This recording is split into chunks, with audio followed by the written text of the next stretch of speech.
Voilà, bonjour et bienvenue pour cette nouvelle vidéo. Aujourd'hui, j'avais envie de parler des pierres cassées. C'est une question qui revient souvent, que j'ai souvent eue pendant toutes les années où j'ai travaillé en boutique, où je conseillais les cristaux, et puis ben, bien sûr dans mes cours aussi. Puis je les vois passer aussi la question très souvent sur les réseaux sociaux. Donc du coup, je me suis dit, ben, on va faire une petite vidéo pour expliquer un petit peu ce que moi je pense de ce que vous pouvez faire avec vos pierres cassées. Alors, avant de vous en parler, bien sûr, n'hésitez pas à liker la vidéo, à commenter si vous avez des commentaires à faire, et puis à vous abonner à ma chaîne, hein, bien sûr, ça sera toujours apprécié, comme ça vous ne louperez pas les prochaines vidéos. Et puis, entrons dans le vif du sujet, donc les pierres cassées, qu'est-ce que vous pouvez faire? Alors, il y a différentes façons de casser les pierres. Déjà, première chose, ça va dépendre un peu de comment vous avez cassé votre pierre. Est-ce qu'elle est juste cassée en deux, ou est-ce qu'elle est cassée carrément en 1000 morceaux? Donc, si elle est cassée en 1000 morceaux, il n'y a pas grand-chose à faire, à mon avis. J'aurais tendance à dire, bah voilà, allez la mettre dans la terre. Moi, souvent, selon la pierre que c'est, ça m'est arrivé de casser des pierres. Qu'est-ce que j'ai cassé? Bon, bah, de l'œil de tigre, j'ai cassé aussi du cristal de roche, de l'améthyste. Bah, ça m'est arrivé d'aller mettre par exemple, les morceaux d'améthyste dans mes pots de fleurs. Ça peut être une idée de mettre des petits morceaux comme ça. Euh, Si elle est vraiment cassée en 1000 morceaux et que vous ne savez pas quoi en faire, plutôt que de la jeter à la poubelle, ne jetez pas vos pierres à la poubelle. Au moins, à la limite, remettez-les en nature, ce sera toujours plus sympa.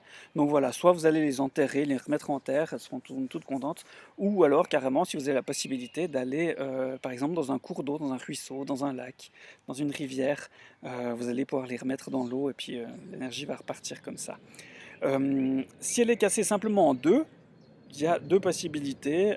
Soit là, pareil, vous vous débarrassez de votre pierre, et vous allez la remettre simplement en terre ou à l'extérieur en nature. Ou alors, vous pouvez faire le choix simplement d'avoir ben, deux pierres pour le prix d'une. Donc, j'aurais tendance à les laisser quand même un petit moment se régénérer, au moins énergétiquement.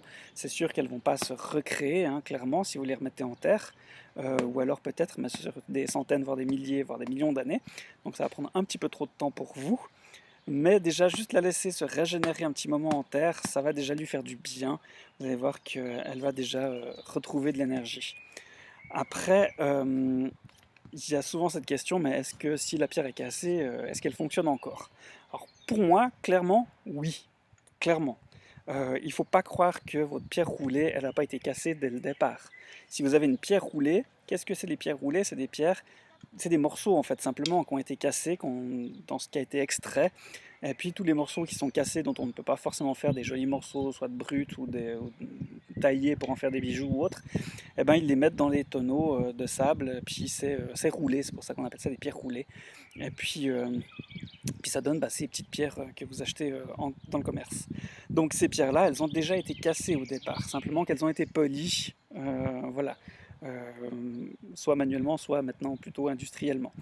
Donc ces pierres-là, elles ont déjà été cassées, elles ont déjà été retravaillées. Donc forcément, si vous la recassez, c'est pas grave. En soi, une pierre qui se casse, c'est pas grave. Souvent, je prends aussi cette analogie avec l'être humain. Quand on se casse un bras, on n'est pas mort. On va pas se jeter, on va pas nous jeter à la poubelle parce qu'on s'est cassé un bras. Ben non, qu'est-ce qui se passe? On prend le temps de reconstruire, voilà, l'os cassé ou la partie cassée, et puis on peut continuer à faire beaucoup de choses. Et puis petit à petit, ben, on se remet, on se répare. Et une fois qu'on est réparé, on peut être de nouveau opérationnel à 100%. Donc voilà, c'est la même chose pour vos pierres. Une fois qu'elles sont cassées, ben, elles vont peut-être juste avoir besoin d'un petit moment pour se régénérer, mais vous allez pouvoir continuer clairement à les utiliser. C'est en tout cas mon point de vue. Vous trouverez bien sûr toujours plein de points de vue différents sur Internet. Choisissez celui qui vous parle le plus. C'est important que ce soit le mien ou celui d'autres spécialistes de la lithothérapie ou de n'importe qui vous dit quelque chose qui vous parle. C'est toujours ça le plus important, c'est ce que je répète dans toutes les vidéos. Le plus important, c'est que ce soit en accord avec vos croyances, avec vos convictions, et c'est ça qu'il faut vraiment suivre tout le temps. Donc voilà, ça c'est toujours très important parce que je vois vraiment beaucoup de gens qui posent des questions et qui remettent tout leur pouvoir à qu'est-ce que je dois faire? Ben, fais ce qui te semble juste. Voilà, c'est ça qui est vraiment le plus important. Après, moi, je peux donner un conseil par rapport à mon expérience, par rapport à mon point de vue, ce qui, moi, me semble juste. Si ça vous parle, tant mieux. Si ça vous parle pas, passez à la vidéo suivante. Donc, je pense que, voilà, comme ça, vous savez à peu près ce que je pense de ces pierres cassées. Donc, vous avez déjà de quoi faire. Et puis, si vous avez d'autres questions, n'hésitez pas à les poser sous la vidéo. Si vous avez envie que je parle d'un sujet ou d'un autre qui vous intéresse, n'hésitez pas non plus à commenter et puis à me dire de quoi vous aimeriez que je vous parle. Je vous le rappelle, donc abonnez-vous à la chaîne, ça me fera vraiment plaisir. Likez la vidéo, ça m'aidera en plus à être bien référencé. Et puis, je vous dis à tout bientôt pour une prochaine vidéo. Bye bye.